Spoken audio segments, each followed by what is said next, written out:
episode 33. What did I do? I can't even remember what I did the last time. Ba-da-da-ba-ba-ba-da-da, something stupid. Oh, by the way, talk to Opossum, where art thou? Yeah. They are going to get our song, or get our I fucking... was thinking of that the other day. Yeah. Oh, man, we went... Okay, so Hold wait. on. Episode 33, my podcast is Man Cave. I'm Glenn. We got David in here with us. Yeah. We got Johnny.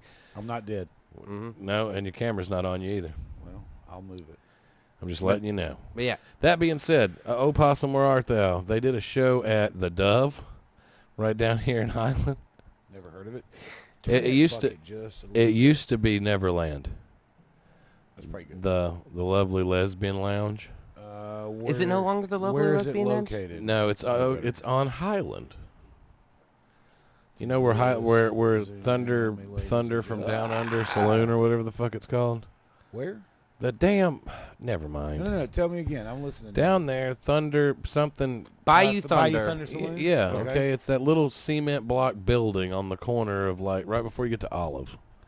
My point is, we go in there, and they had what was it? There's a big drag queen, famous.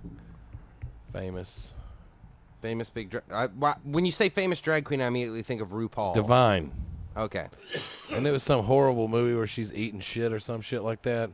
No clue. Anyway, something came on about a chicken, and a lady threw a cup across the bar at them and was like, and this offends me because I'm a vegan. So way to go, Opossum, where art thou? Offending the masses. And that's what they love to do, though. They offended somebody with a song? They like to play like either shitty westerns behind them or horrible abominations of film. What's taking so long on our fucking song? They've been recording their albums and stuff. So, yeah. That's not an excuse. That's a damn good excuse. Why didn't we get 6 videos out in 4 weeks? Because we were having issues. I have an excuse. It doesn't mean they have to accept it. It doesn't mean I have to accept theirs. Damn it. Yeah. But what were you saying about the Boy Scouts? What are we going to replace them with? Yeah. Yeah, no, because Is it the the Boy Space Force? Because I'm totally down. Actually, here's what I'm thinking. I think the military should take over what the Boy Scouts do, because the Boy Scouts are far too mired in scandal and sexual controversy. So And is another, the military. yeah, and another. I was just about to say another institution that's mired in controversy and sexual assault is the military itself. So And obviously the they can just slide right in there, no trouble. Right.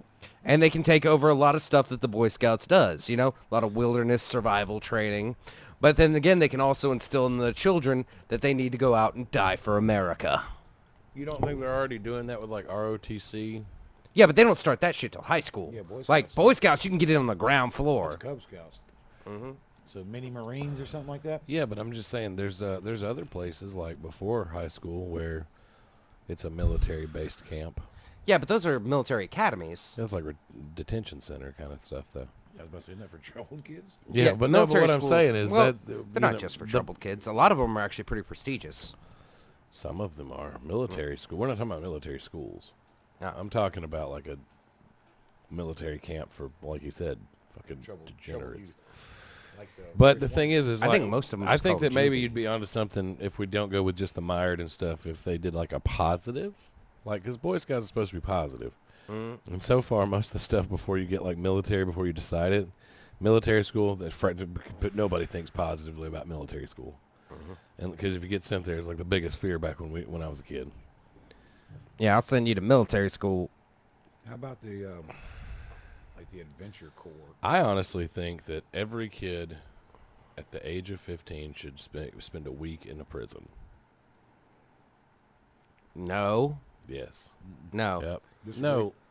Here's the problem with prison. Not like with real, like not like in general population. I'm talking about like where they get a dose that the world kind of sucks. I guarantee you, 15-year-olds already well realize that the world kind of sucks. So you can get away with that by making them stay in a motel for a week too.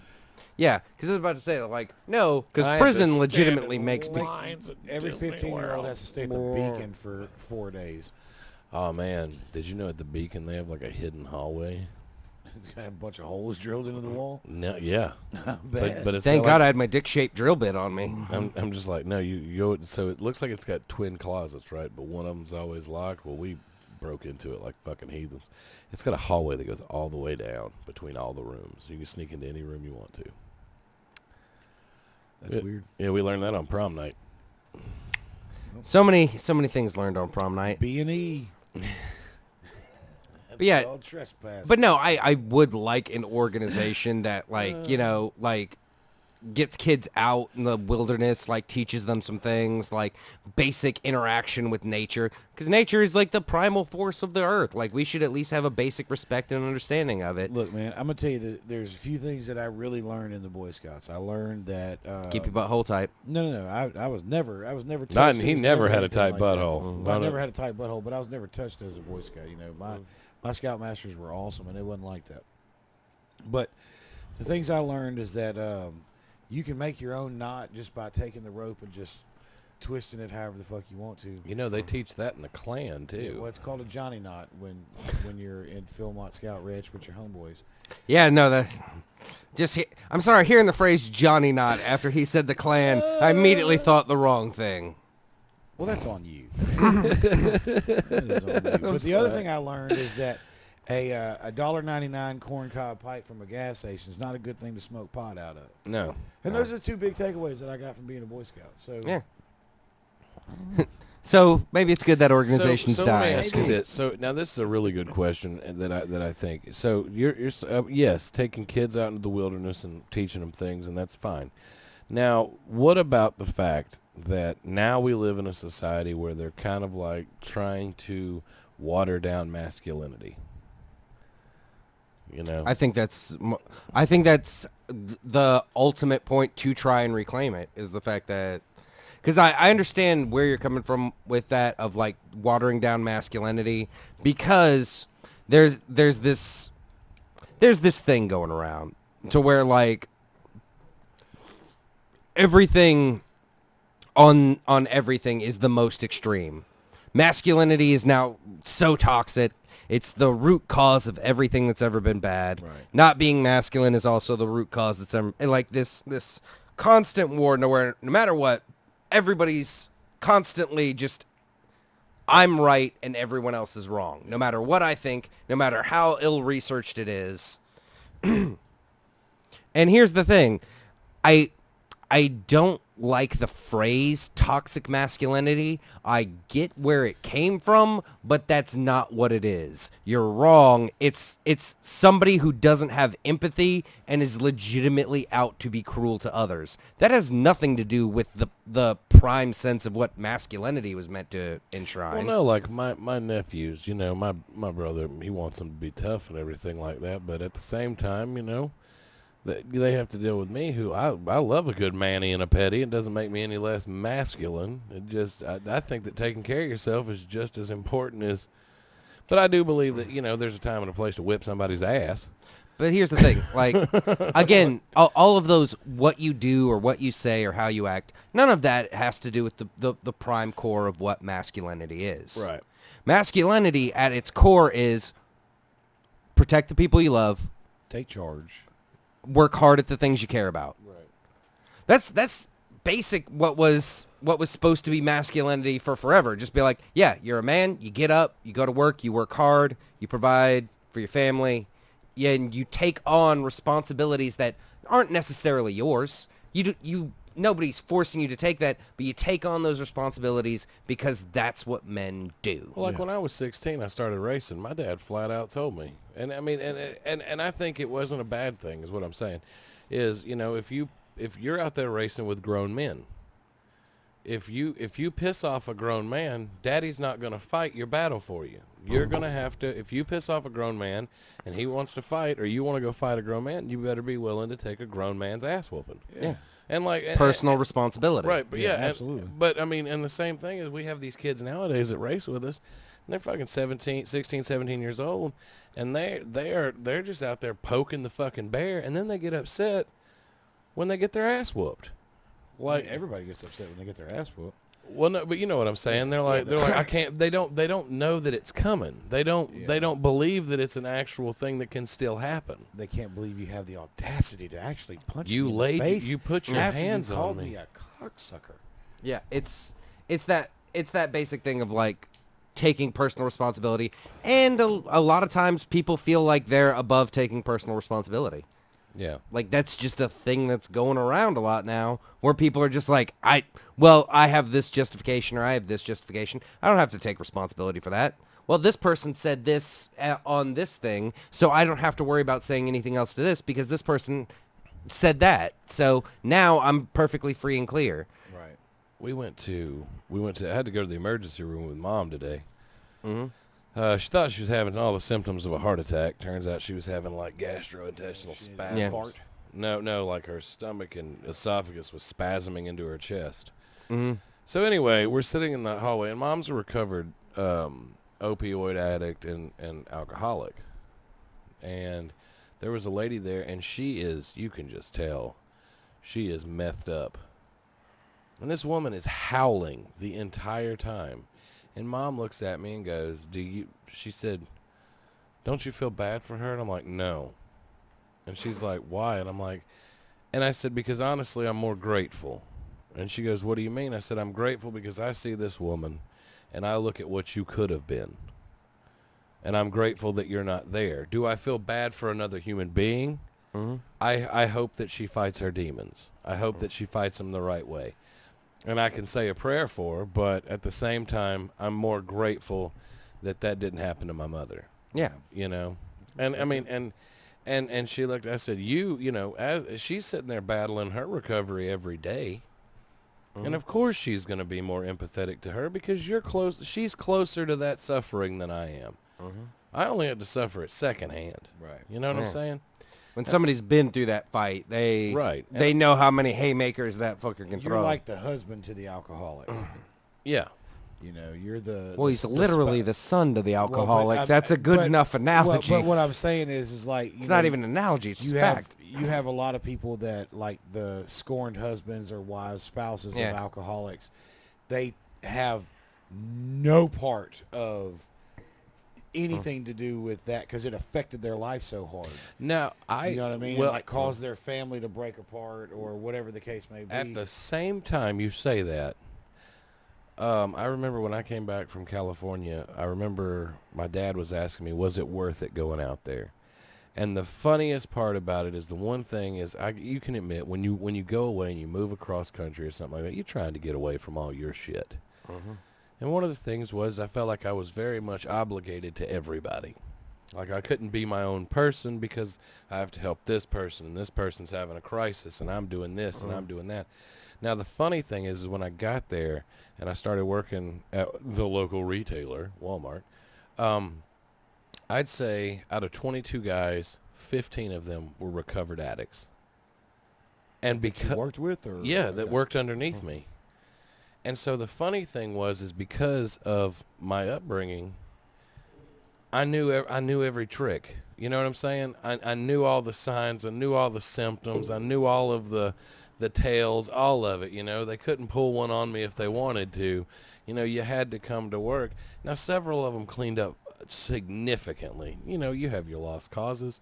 But, I mean, most of them, you know, there's a certain way you talk to an addict. There's a certain way you handle how they react and how they do things in the episodes they go through.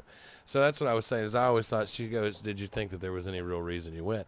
And I said, well, you know, I like to think that maybe when I went there that those 14 people needed me more than, you know what I'm saying? Because it didn't feel like work there. It didn't feel like obligation. It felt like I don't know how to help. I don't know how to administer the help. But I know what I've had to deal with, and you can only tell people from what you know, which is limit. Because I had a drinking problem for a while there.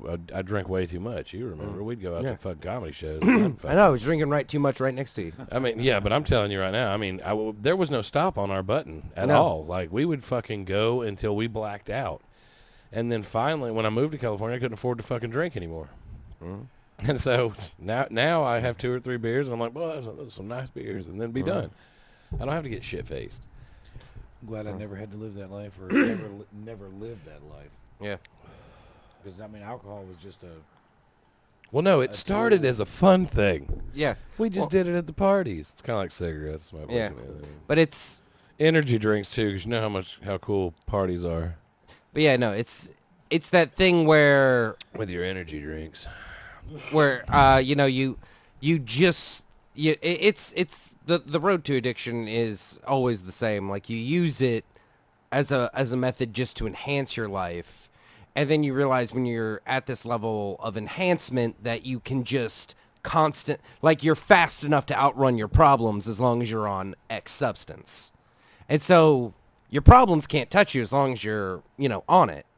And so naturally you're going to keep going more and more and more and more and more and more and more and more and more until your problems finally catch up to you and you either recover, die, or Well, see, somebody said that about like with the fitness and the weight loss, was they said it's so easy for you to give in to that old habit of, well, I'll do it tomorrow. Oh, I really don't feel good today. I don't feel 100% today. So you don't get up. So you don't, I woke up 15 minutes. That's enough to throw it. And they said it was like that addict mentality of, well, I've already fucked this whole day up. Yeah. And I'll admit that I'm kind of like that with food. Mm-hmm. Well, I was talking to my sister about it, and I was asking, I was like, how come laser focus when it comes to like your extracurricular, like getting high, you'll have laser focus, and you'll go to the ends of the earth to find a bag of weed, but you won't go to the gym. You won't, sit and write for an hour. You won't, work a couple extra hours to make some overtime, things like that. It's crazy how you can adjust your focus to some things but not others. Does that make sense? What I mean, like it's insane because I mean I've done it before where, I didn't do my fucking homework or something, but I went and sat behind a dumpster at a apartment complex waiting on a 10 bag of weed for 4.5 hours. You know what I mean? Yeah. But I mean, what the fuck? How come you can focus like that? But it's 100% like what you will do to even have a second where you're not, being crushed by your problems, being crushed by your depression, being crushed by your anxiety, being crushed by the fact that your heart's broken, that you're alone. That it's about not having that for a second, even if it's a second.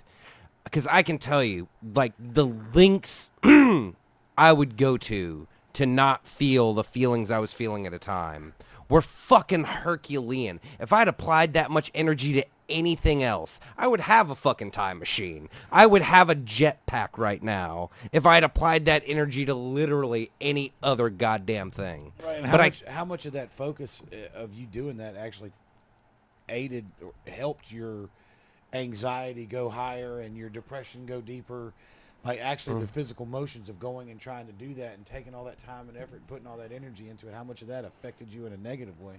Oh, infinitely. In the process of doing it. Yeah, no, it only affects you negatively, but that's logic. It exhausted. I know someone who it exhausted them. Yeah. Gone through a massive change. Worked his ass off and was just killing it. And then there was emotional aspects that were played into it that changed a perception of himself. And then he quit going as hard. And he allowed a secondhand source to derail him. And get back on doing the bad things? Well, not doing them 110%, but getting to the point where he would, he would dabble in it and be like, oh, I've got control. I'm just letting the demon take the best of me. You know what I'm saying? Stuff like that. And then, oh, I'm going to slack off here. And, oh, I did this. Oh, I'm so tired that. Well, I told a friend of mine today about it when I was like, look, there aren't, the beautiful thing about excuses is they're laying around. It's just like when somebody says, I can't go because I've got finals this week or I got a full-time job. The reason that I work out at 4 o'clock in the morning is typically because I have so much shit going on after 5 when I get off work. And so I know I will miss it if I do that. So I get up early, and you'll see, like, y'all don't see this, but like whenever we leave here, Jonny presses stop, and I'm like, I'll see you later. I got to get up for the gym in the morning. I got to get the fuck out of here. And I mean, there's certain things that affect my motivation personally that I really think that if I was smart enough to write a book on it, I would. Where like I can look at that monitor right there, and I don't recognize that guy. 2 years ago, I don't even know who that fucking person is. And the stuff that blows me away is like in comparison. Right now, I'm looking at that thing and look at your hand, and realizing that I have to accept the fact that I am just a bigger person. Yeah. I have a big structure. I'm a big man built on a big man. You know what I'm saying? And like, my goal, I always made. You're a brick, bow, bow, bow, house. But what I'm saying is like, I weigh 250, but I want to weigh. I want to weigh 220. Making us all move out. Anyway, I want to weigh 220, and it's like I cannot break 240. Like 240 is the lowest I've gotten. I was listening to somebody talk the other day about shocking the system, and there was somebody was talking about they had a client that had the same problem where they plateaued, and he told them 3 days, take the next 72 hours and just fucking eat like shit. Eat like shit. Eat everything you want. Ice cream, doesn't matter what it is. Just eat it. Eat it, drink it, and then after 72 hours of doing that, stop and go back to your routine and watch what happens. Fuel for thought. I have no idea if it'll work. I don't know about you guys, but I'm seeing this thing up on the board that I want to fucking talk about so goddamn bad. Okay, if I'm reading this right, it's CIA manufactures deep international intelligence coup so that a Swiss company's crypto algorithm, I'm assuming that's what AG stands for.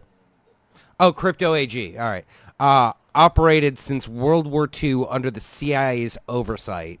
So they've been in charge of a Swiss company that does cybersecurity since World War II. That's fucking awesome. Oh my fucking... I love it when you find out that the CIA has been fucking gaming this shit since day one. Well, you should know. I know, but it's great when they fuck up enough to where we get to know it. How do we know this is factual? They refuse to comment, but there are 92 documents submitted regarding very... Well, there's over 10,000 documents saying that UFOs are a thing. Well, to be fair, UFOs are a thing. I know. If I threw something outside and you didn't know what it was, guess what? But so no, like... That's an unidentified falling object, sir. Mm-hmm. Same UFO, though. Dude, I can make a killer flying airplane, so paper airplane. So just... But no, you know I'm what? Next fucking time proud we do of the CIA. I want you to do it. Not right now. I used to, look, every month when I had to change the calendar at the mountain. I'm sorry. He said every month, and I'm like, it started. Yeah. 1 week. But again, like... Your period. My period. You know, and you were saying like they got the Vatican in there. He's trying to stay on fucking topic. As part of their security. What's funny is like the Vatican... The Vatican has the best security. Yeah. As far as top secret business goes. Well, no, actually, like... It's God! Yeah. What's funny is like the Vatican, especially in a lot of... Would you lock that motherfucker out of here? And especially in a lot of African countries, their intelligence as far as like when shit goes down is often way better than most central intelligence agencies. Well, you know why though? I mean, think about it. They have been around forever. Mm-hmm. I mean, some of the things you just have to give up to the... If there's secrets that have been there for over 2,000 years, guess what?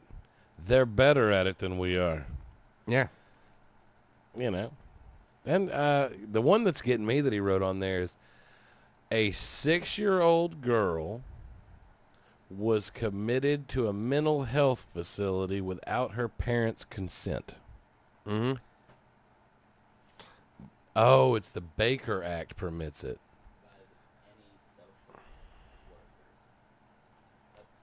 So you're saying now that people get to determine whether our kids are psychotic enough to be put in the loony bin?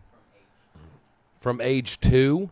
How the fuck do you know if a 2-year-old's a psycho? Yeah, because, like, apparently they were given antipsychotics for a temper tantrum. Like, this is one of those things where it feels fake. It feels like it feels like it's a Rush Limbaugh rant that just went too long. Can you tell if a 2-year-old is a true psycho or a half psycho? I mean, clearly I can't because I didn't murder any of my 3 kids, and all 3 of them are true psychos, and they're past 2 years old. But that's the thing. No, you can't tell. Every child is... I don't think so. They're not... Well, I mean, they have no... They start murdering people? Yeah, they have no psychology that's formed. I mean, that would make sense, yeah. Yeah, they don't have the, like, a 2-year-old does not have the baseline in order to even give a proper psychological evaluation. How's this? If a 2-year-old is a psycho, his parents are fucking really psycho. Yeah. Yeah. Because here's the thing, they wouldn't have enough cognizance to where you could give a psychological evaluation. Because how do you know if a 2-year-old has a distorted view of reality? So Most 2-year-olds have a distorted review. They don't even because that's they not don't even- have a basis for Yeah, reality. exactly. They don't have a basis of reality. It's not that their Yeah, view then is all distorted. 2-year-olds are psycho, They just yeah. don't have a basis of reality. See, but that's where I'm having a problem with the way everybody's thinking about nowadays, because I'm questioning a lot of people's basis of reality, because the whole I identify as a fucking this or that, that all go. I mean, like, there is a time when, you know, like we were talking about one day, most 5-year-olds identify as a fire truck. Mm-hmm. Like, you know what I'm saying? I mean, Oh, did y'all start talking about gender reassignment? no, I therapy or just said something? that because he was talking about them not having a basis for reality. But I think that nowadays sometimes reality's basis is going way on further higher. You know, it's like, you remember when we were younger, they're like, oh, 15 or 14 girls mature more than boys, blah, blah, blah. Now it's, oh, well, people don't grow up until they're 25. Oh, people don't I do... think scientifically your brain doesn't stop or something doesn't. No, but what I'm fully saying is develop the till more you're we 25. find out about the development of our brain, Yeah. the more that you realize that there was a time when 16 and 17-year-old, 18-year-old people whose brains were not fully developed were running this shit show. Yeah. You know what I'm saying? Like, Yeah. and now they're like, oh, at 25, so they get the pass to live with mom till they're 26 now because their brains aren't fully developed. What I'm saying is when I was a kid, 18, you were a fucking adult, you're out of my house. Like, that was it. Whether you're in a college dorm or in an apartment working, that's... But that... I wouldn't. But I that's... didn't get kicked out of my parents' house. Yeah. I worked, but I went to school, but... I lived with grandma. I moved out and moved in with the one I could get away with murder with. Yeah, but that's... I could sneak out of her house. I didn't have to go through the windows. if you were 18, why are you sneaking out of anything? Because I was 17 when I got there. Yeah. But that's... God, that bothers me so much because, like, again, it's just... It's for... I have this thing. Well, Hold on. I got to talk about this first. Okay, because it occurred to me the other day. I saw this commercial, and this is a common thing among commercials and, like, you know, media in general, where this woman was in a bath, and, you know, like, candles and rose petals and everything all around her, like, clearly serene and relaxed. And then it cuts to her real life, and, like, she's also in the bath, but the kids are running back and forth and just screaming and doing all this other stuff. And then it's just like, yeah, even when life the, you know, bath time commercial or whatever. But I was just thinking, God, what a shitty portrayal of a parent. You're in the bath, you're letting your kids just run back and forth for no goddamn reason? But that's realistic. No, it's not. Yeah, Yeah, it is. Are you kidding me? You fucking let your kids act that way? No, I mean, no, like, there comes a point in time where if your kids are wound up, a 5-year-old gets wound up. What the fuck are you gonna do? You can't reason with a 5-year-old. you don't can't negotiate threaten a with 5-year-old. you don't can't negotiate arrest a with 5-year-old. you don't put 'em outside negotiate with a with stick. terrorists. No, if it's fucking 9:30 at night and raining and cold, no, you don't. But you if can it's whoop 2 their o'clock ass, in the yeah. afternoon and raining and cold, you don't. You can whoop their ass, yeah. But look, man, when a kid gets wound up and you're fed up, you will just turn it off. But at the same time, let me ask you this: you've got the mom in the bathtub, right? Yeah. Is the other parent anywhere? To Yeah, be? he's just standing there. Oh well, then there's a set of eyes on him. Well, and shame on him for not like, hey, leave your fucking mom alone, get the fuck out. Yeah, of the that's what I'm bathroom. talking about. Yeah, 100%. But Oh yeah, but when No, kids- I'm not talking about not letting kids run around and be crazy. That's well, not what I'm talking about. I honestly didn't know. I thought it was. were just you talking one about woman. her shutting down, like her just shutting down? No, and I'm be talking about, like, the kids being allowed in the bathroom while she's in the bathroom, like, not Oh. having any set boundaries for these kids whatsoever. Oh, I'll tell you well, right they now, don't- they don't- Look, kids walk in the bathroom. Like that's That's what locks are for. No, like my brother. The dad's out there. The dad well, can no, watch him. Well, no, you got my I get it. brother. I mean, My brother went I've to the shit with shower at multiple his people house. in the bathroom plenty of times. My brother went into the shower. He's in there by himself. one of those things that It's happen. quiet. He doesn't know anything. You know, he's sitting there. He's got shampoos in his hair, and he's washing. And all of a sudden, he feels a cold wash rag touch him on his ass. And my niece had crawled into the bathtub, the shower behind him, touches him and goes, "Wash your booty." Scared the shit out of him because he never heard her sneak up behind him, because he is just, he's working. And I mean, God, I'm going to tell you right now, I have so many family members that have 2, 3, 4 fucking kids. And, the fact that they're not ripping their fucking skulls apart, because, I mean, like, my cousin Becky, she's a month older than me, and she has 4 girls. And he's No seen. fucking way. No, I mean, I got one girl, and she is, man. But I mean, no, she is all over the place. I mean, they're all over the place. And then, I mean, even when you have no, 2, her emotions go everywhere as well. Yeah, I'm still on the whole concept of just like I can't imagine not locking. Here's the problem with locking the door. From my experience of just watching my nephews and nieces, if you lock the door, you have a barrier that slows you down if a crisis breaks out. If you're there by yourself, you're not locking the door. I'm not gonna lie to you. Probably bringing them in there with you. Yeah, like, I'm not gonna lie to you. If I'm on their age. well, no, I mean, it's simple. Like, my shower is at the end of my house. My bedroom door's open. My bathroom door's open, and I'm washing my ass as fast as I can. Because one just threw up on me or something like that. I'm trying to just clean up. And the whole time, you're a nervous fucking wreck, because she can act like she's relaxing in that tub. The entire time, she is listening for glass to break or someone to scream or someone. That was a head on the floor. Oh, no. Yeah, you'd be surprised. You can hear a kid choking from the other end of a 5-bedroom house. Damn right you can. Through a door, but the thing is it's where the personal boundaries are dropped mainly, and it's you don't have children. And I'm not fucking gonna, like. Okay, for instance, have you ever had a pet? Yeah. Okay. Whatever you're about to say is wrong. No. Because listen. No, it's simple. Everybody makes that ground rule when they first get a dog. Dog's not going to sleep in the bed. They said that's the boundary. The dog. This is my bed. The dog's not going to sleep in it. Guarantee you, within 5 months, that dog's in the fucking bed. No.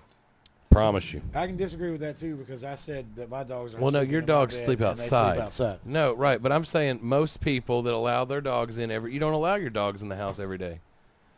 Your dogs had one day since I've known you where they got to come in the house, and that's because you didn't have fucking doors on your house. No, they come in from time to time, but it's not. They don't come in all the time. But look, and I have to disagree with you, and the only reason why is because I know people who. Compare having dogs or pets to having kids? No. I know people that. No, I'm saying whenever you set up a boundary, all boundaries. Hold on, he's gonna say something. I know people that train dogs, like raise and train dogs, and they set boundaries and they don't break them. Like dogs kennel trained and all that stuff. So I'm like, man, fuck. There are people out there that.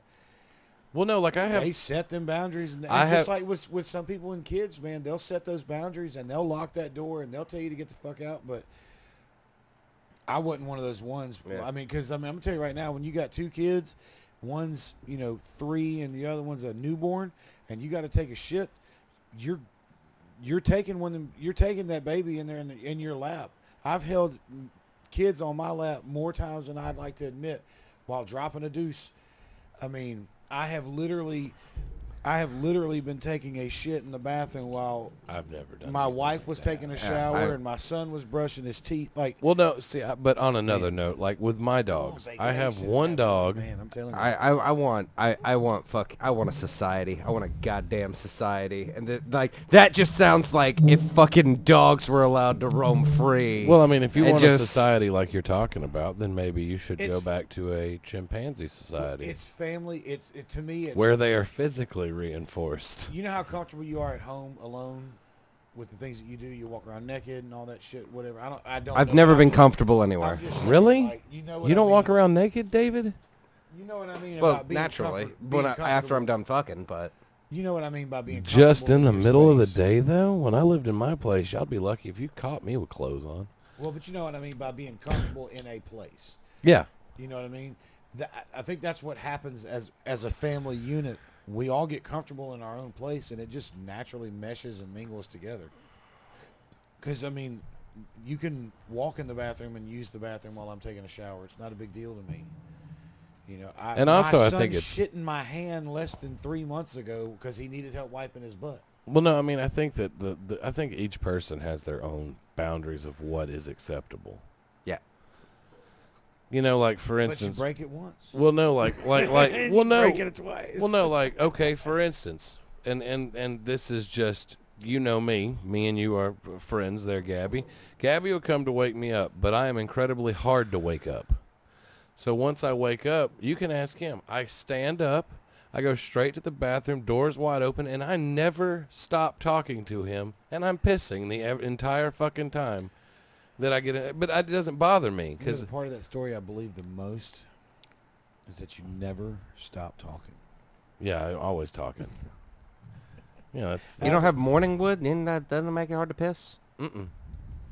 He's got a urinal in his bathroom, so all he has to do is a straight shot. Oh Straight no, shot. no. The beautiful thing is I have an old toilet that's really short, and so I just kind of lean up this weird angle. It's like a push-up. It's really strange. Very strange. Yeah. Well, I mean, I'm not gonna lie to you. I had a mishap with a urologist. So I don't know. I just... the urologist broke some boundaries. He was like, I Yeah. don't know if this camera's gonna fit, and he just cut a scalpel and just ever so slightly cut the what? the pee hole. The The piss- urethra? Yeah, piss hole. Yeah, so now it doesn't matter if I have morning wood or not. If I'm not directly over whatever the fuck I'm pissing, it's going to drip anyway. So that's just life. When I was a kid, I was pissing. It was like streaming out to the side. Like, Well, there was a girl the other day There was after a the great comedy story show. about the CIA that we could have talked about. oh yeah, we just- totally drifted. I was So just anyway, thinking about the it. first thing I ever downloaded on the internet. Do you get into conspiracy theories with the CIA and stuff? No, here's the thing. Whenever somebody comes up with one of these conspiracy theories for the CIA, I dissect it the same way that I dissect any time anybody says anything the CIA does. Does it benefit them? If it does, then yes, they did it. Yeah. They have nothing but people working on things constantly. So if at any point they think that it will benefit their long-term goal of strengthening American interests and knowing what happens everywhere all over the world, they're gonna do that thing. But Do you watch Person of Interest No, on Netflix? no. do you It's think a that's TV with show. everybody though? Like everybody, anytime it benefits that person. Not that person. I mean, do you believe that there's anybody that does something for selfless reasons? yeah, Absolutely. there's tons of people that do stuff for selfless reason. You see them all the time. Yeah, you're looking at one right now. Yeah. No, I mean, I He's let doing you this come over- podcast I right let you now. Come over here Mm. just because I know Yeah, I it know. helps you. I know. Go ahead. We Go do ahead, Mother this Teresa of 'cause I know podcast. it Tell me how helps we're you. doing this. Motherfucker's martyring himself. But here's the thing: the CIA is, in You can't essence, martyr yourself. is selfless because they don't do it for their own personal benefit. They do it for the interest of what they believe is a higher purpose, which is the benefit of America. America. So have you ever seen, speaking of higher interests, and the reason that this is like, last night I watched Lincoln again, and Abraham Lincoln Vampire Slayer? no. We're gonna come back to the person of interest thing because I know what you're talking about. That But TV show? yeah, well, I know what you're talking about in essence of it because you're talking about the machine he generates Yeah. in order to calculate everybody's metadata in order to get psychological profiles and events that will happen. Correct. Yeah, Or that are likely. that are likeliest to happen. Yeah, that exists. That's a pretty cool show, though. Until it gets to the end, like the last seasons kind of start falling off. I mean, the last season of Burn Notice wasn't good either. Like, Man, I quit watching Burn Notice like 4 seasons in, and I am totally happy with that decision from what everybody said. yeah, no, that was a good call. Yeah. Every now and again, it's just a good call. Walking Dead, man, I pretty much stopped it too, and I didn't fall into the trap of the I watched part of not the governor, the other guy, Negan, and I just like the guy that plays Negan. when they killed Glenn. I never liked Glenn as a character. Well, but when they killed Glenn, that whole Because he didn't develop. that whole series, that whole season of I all liked that Abraham going a lot on, more, and he ate shit too. Suck my ass or something. Yeah, What was his that's final words for he he's got spitting smashed? it. But yeah, that when all that shit went down, I was like, this show sucks. What I was saying though, when you're talking about doing it for their own good, was whenever the guy comes up and he's pissed off at Tommy Lee Jones, you know, who played was it Congressman Stevens? And he had basically said what they told him to, and he said, you'll just say anything you want to. And he changes it to where he's like, to better everyone and, follow the Constitution for everyone that lives in here and make sure that every generation after this one doesn't have to worry. Yes, I would say anything. And it was just like, it was just like speaking to that whole thing that it is a selfless act, and it was just really cool that yes, I will do that if it requires for the greater good. Yeah, and especially like in intelligence, you have to remember like these people like they sacrifice their soul because I mean they'll go into terrorist nests and go undercover in like MS-13 and like the worst of the worst. Now, do you believe that because America is kind of kind of a baby nation compared to everybody else, that our Central Intelligence works extra hard to catch up? Like, you know what I'm saying? Like, catch up with the fact that we're so behind. Like, Russia's been doing their shit forever. Yeah. The Vatican's been doing it forever. And we're still a baby nation. Well, we kind of bridged the gap because if you look at what was our spy network, even at the formation of our nation, like, our spy network was cutting edge back then. Like, we, like, even during the American Revolution, like, we were changing the spy game like nobody had realized. Like, we were, like, I'm trying to think of, like, concrete examples, but like, different technologies, invisible inks, different carrier methods, different ciphers, code words, structure, cell structure. Like, we were doing shit like nobody else had done. Now, you are right in the fact that like the key edge we have on Russia and some other countries that may be older, you have to remember those countries have been through revolutions dozens of times. So every single time there's a revolution, they got to not start from scratch, because let's be perfectly honest, the guy that was a spy master before the revolution is going to be your same spy master after the revolution, because he saw this shit coming and he made the right plays. Right. If he wasn't, he was a dead spy master. Well, I was watching like Nazi megastructures where it's basically Hitler decides he's losing, so he just starts going for bigger, badder, making superpowered. And like the more you watch about, like, it had to be this giant thick bunker, it had to be this giant train, this giant tank, this giant gun on the train. Yeah. I think it's insane. Right, and it's insane, and you're just thinking, if you would have saved all the power, like, I get where you were going with this, but if he would have just saved all the funds it would take to make everything gigantic, that you really don't realize that the tide could have been turned in an... It couldn't. Because you got to remember, we were outspending him. Even if he had put all of that into practical methodology, we were still outspending him 2-1. Well, yeah, but you had more than one country. Yeah, that's why the Allies won. Right. There was no way that once America got involved in the war, there was no way Hitler was going to pull it out. Like, that was it. The war, we had to fight it, but the war was over at that point. Makes sense. I watch a lot on that, and there's a lot of theories on the fact that strategically, and you're right, America coming in was a giant thing.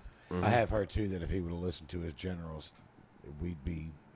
No, that's what I'm saying. There are so many things. Blue-eyed right now. There are so many fucking things that if Hitler would have, like 2 or 3 things in a row before America gets involved, that Hitler would have been able to storm it all. Like, if it just shouldn't have done this, should have listened to that person. Yeah. Should have not, like, shouldn't have focused on fucking Africa. Yeah. But you got to remember, if Operation Valkyrie had been a success, like, Germany would have eaten itself.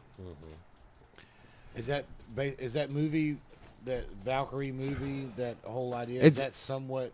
That's loosely based on, there was a plot of German officers that plotted to assassinate Hitler and basically arrange a coup where they would take over Germany. That's the one where they, like, blow up the fucking table and they miss him by seconds. They Yeah. burned down a movie theater. No, that's Inglourious Bastards. Well, no, I'm telling you right now, with the Valkyrie, they had like 4 or 5 fucking attempts that just missed him by.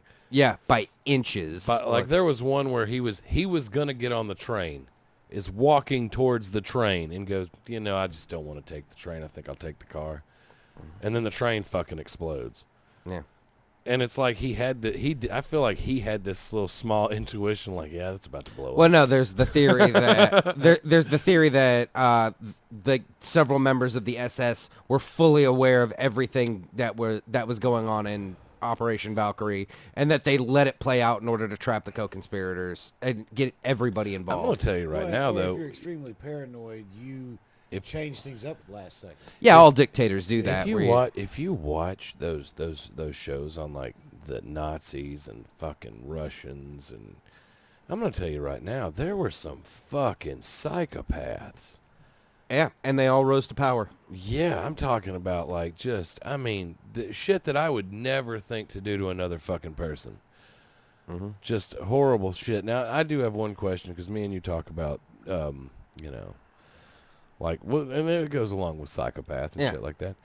I have noticed a trend where there are certain antidepressants that are given to people, but the problem that I have found with most antidepressants is that they are not to be on for a lifetime.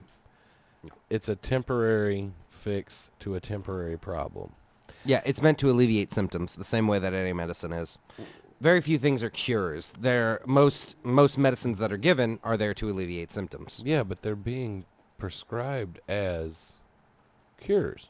Yeah, that's because nobody has any idea what's going on in mental health. We're in the dark ages of mental health right now. You know what really helped me with my depression, and I know this might sound really stupid, and it really did help me, though, personally, was whenever I listened to this person talk about the fact that depression is natural, and it is a time of deep rest for your mind. Your mind is saying, I have no other option right now but to shut the fuck down. Yeah. And that it's okay to let that happen, but don't fall into that. Yeah. But it's okay that some days you wake up a little less than you did yesterday. Yeah. And that's the thing. You say nothing is stupid if it works. And everybody's mental health is so wide on this gigantic spectrum that there is no universal There is no fix-all. bell curve on fucking mental There's no health. universal fix-all. Like, everybody goes on their own journey. Everybody finds their own path. Everybody goes through their own thing. See, I'm learning that with fitness. Yeah. What works for me might just work for me, though. No, Right. I'm serious. No, there's a fitness dick in your mouth. That's what made me laugh, because I was going to stab you with it and go, but I'll get you before it's over. My point my point is that he is right, but I mean physically, mentally, everything. There is no fucking cookie cutter, and that's probably the hardest thing, is because you like with the fitness thing, it does lead to more depression, because you do go, well, it worked for that guy. Yeah. And I'll tell you, like... Or it worked for 30 of these guys, and then you find out that you've got this one fucking asshole on there, and this son of a bitch, you could bounce bullets off the bastard, and he's like, you're not working out right, and you are doing 2 and 3 times more than he is. And he's telling you you could be going harder, and you could be doing more, and you still feel like you're not doing enough. Like, it's mentally exhausting. Yeah, I'll tell you the cookie cutter problem right now, because you're like, oh yeah, there's no cookie cutter. I'll tell you who wants cookie cutters. It's the people that don't have depression or anxiety or mental disorders. They're the ones that want a cookie cutter. That's why they're so supportive of antidepressants and anything else. They're like, oh yeah, just take a pill. Just take a pill. Because They're the people that take They hydroxycut. don't want to deal with it. yeah, they don't want to deal with it. It's clearly, you just take a pill. You don't got to worry about anything. Just take a pill so that we don't got to talk about anything anymore. I don't want to face your existential dread or delve in to what I believe might help you. I want you to take a pill so that we can get back to the things I like to do. It's like parents that put their kids on Ritalin and ADD without trying anything else, or just let My them play. grandmother refused to put my dad on it when it first came out.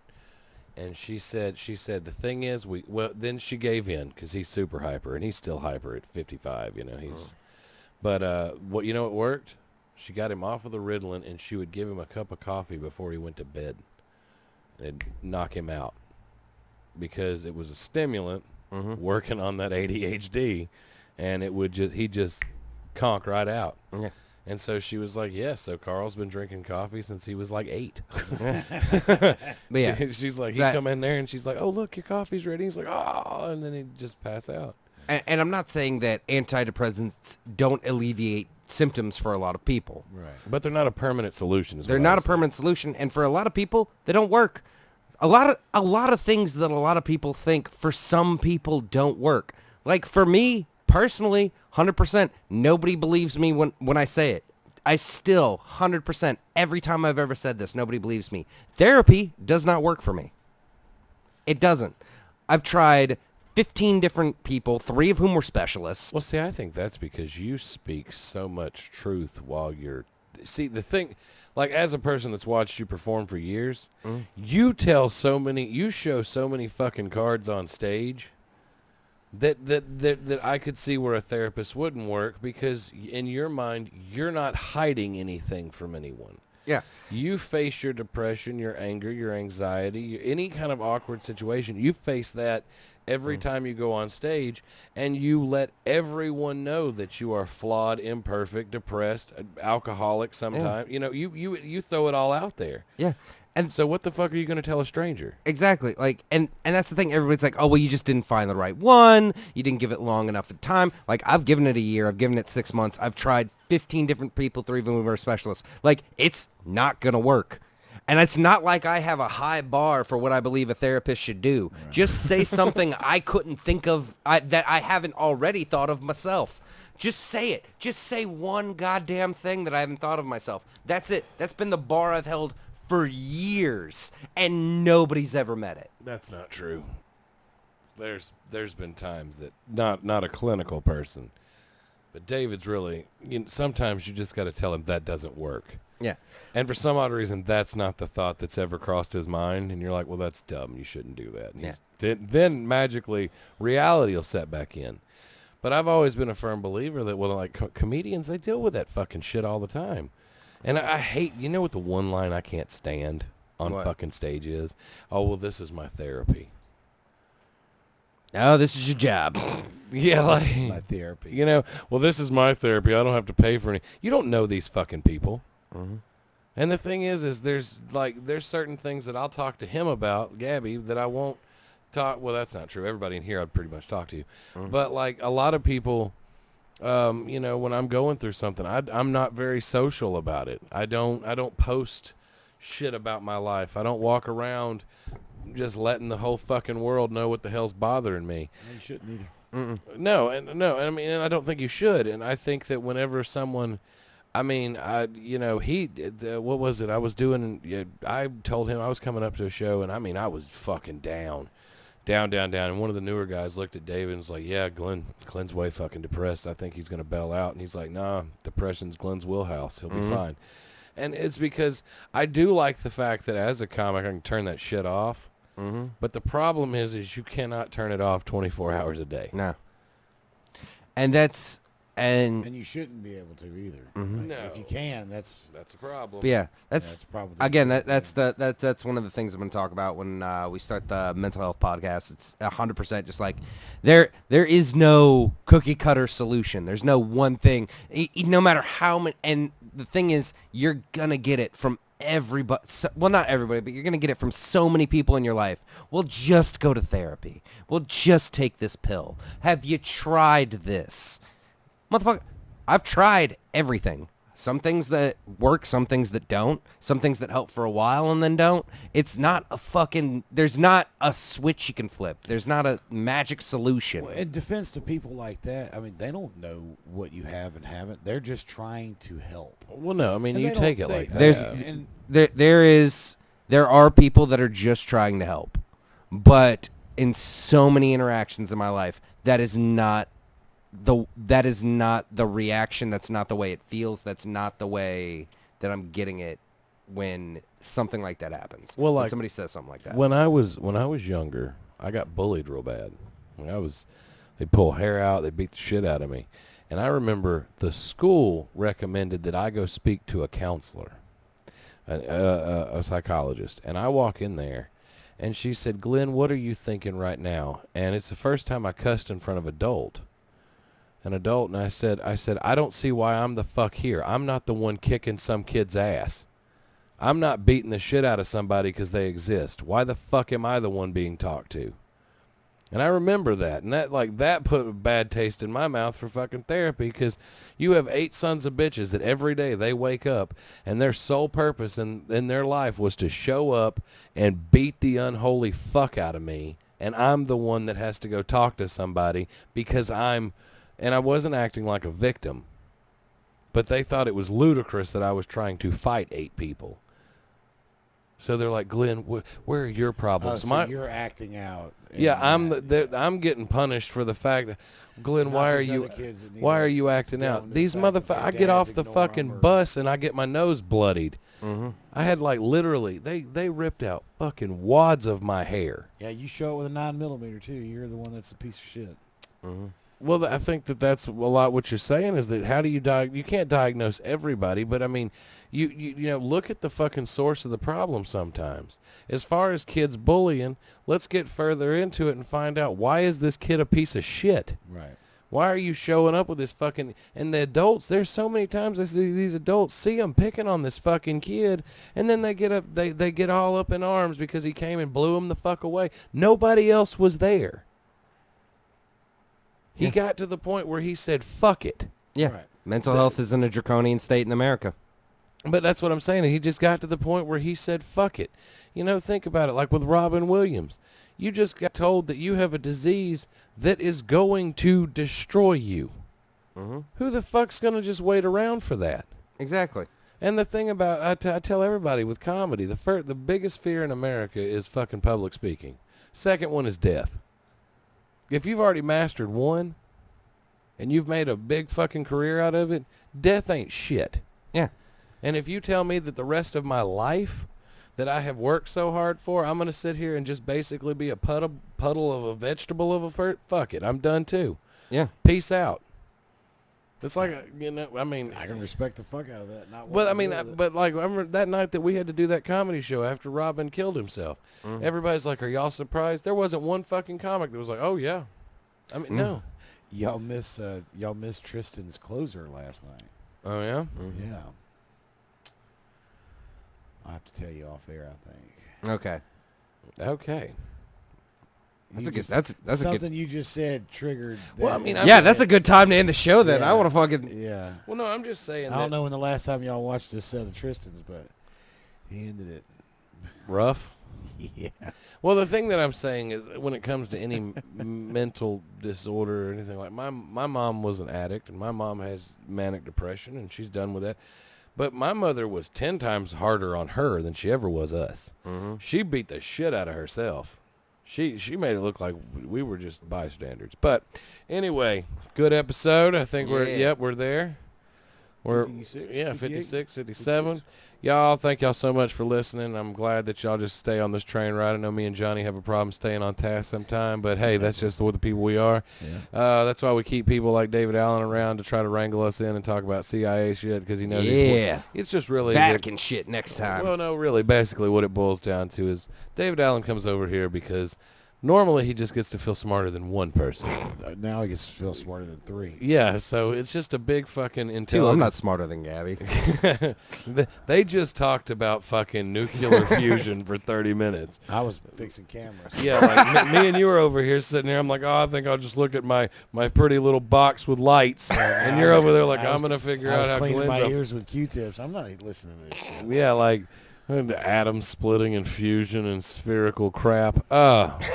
Spherical crap. Something about we can make a battery that's this tiny. I love that, like, the Dyson sphere. It's not just been like, spherical crap, Well, hey, you know what's funny, though, is if they had rednecks working on the Dyson sphere, that's what they would refer to it as. They would be like, yes, I was over there working on that fucking spherical ball thing over there. that thing over there that does a little twirl thing. Yeah, that man, I would tell you how He heavy gravity is these days, man. And then he'd sit there and they'd be like, well, how does it work? And this motherfucker will not give you the right way. He'd be like, see, you go over there and you flip this switch. And once you flip it, all of a sudden it goes to hooping and hollering and swinging and whopping. And that doobob over there, fly goes, and that thing over there does it. Next thing you know, baby, we in the money. And that's all you get. And guess what? That guy's going to get paid $50 fucking an hour to be right. That's all you have to do is flip the fucking switch and the doohickey goes to turning and baby, we got it. Speaking of baby, we got it. Y'all look at the notifications, hit the subscribe bar, tell us everything y'all want to know about it more. If you want to see David tell you all about all this other smart shit he's got, look him up on Twitter, Facebook, everything we've got for him. And, yeah, that's it. We can expect a new podcast out of you soon? Yeah, new podcast is coming out soon. We're going to start recording next week. And then hopefully after that, a little bit of editing, and we'll be good. Editing? What's editing? Some people edit out in post. I've heard about it. Yeah, I know that. The dark rumor. I'm going to tell you right now, that's the CIA conspiracy here at my podcast as Man Cave, is that there's this entire file of edited in post. No, there's one episode that just got slid over into Neverland. Sometimes you got to file 13 shit. Yeah, thanks, Deaton. Let me just hand you this. All right. All right, is that it? All right. Yep. Bye. Deuces. Bye. Deuces. Did you see